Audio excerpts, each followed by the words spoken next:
Good morning. Ngasigi card message ko nomajin numit March ki tang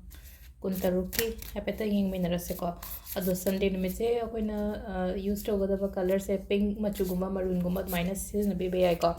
ado ahambada ko gi card message ying ase nomagi ngasigi energy hai tare ko ado sidagi dum akoina card ahum lo thok ko mai lo thok pirase ko card number 1 2 3 ko atay sila thamjabigol sila ama ani ahum sidagi ama khanbirase hapetan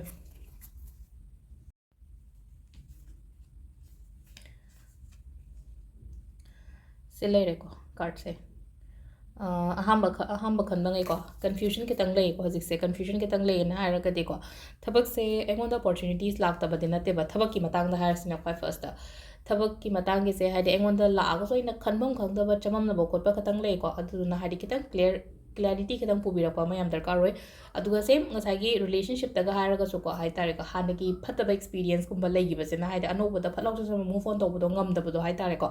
ado sida hai tare ko sida gi taro gi advice haina haira ga di ka move to bo haidi changchan ba du ne na phai thaba oiro na traga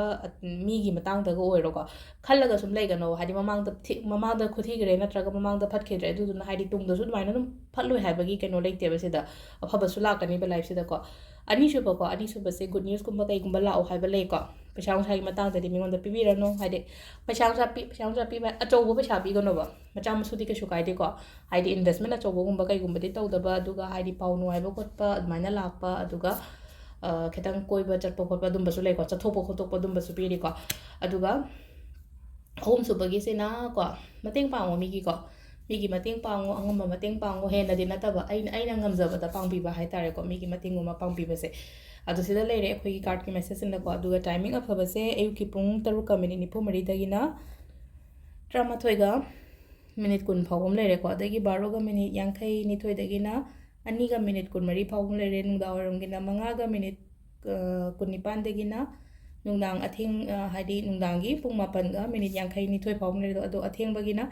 12 ga minute nifu nipan da gi na nungalam da gi pung ani ga minute 13 phawum leire ko si se na akhoi gi afaba timing ko ngasi ge ado sida leire khoi gi card ki message ne timing ne adagi sum Setkadaba Machu kari kara loina mo ko ado atopa videos makata na mo yeng minarase ko thank you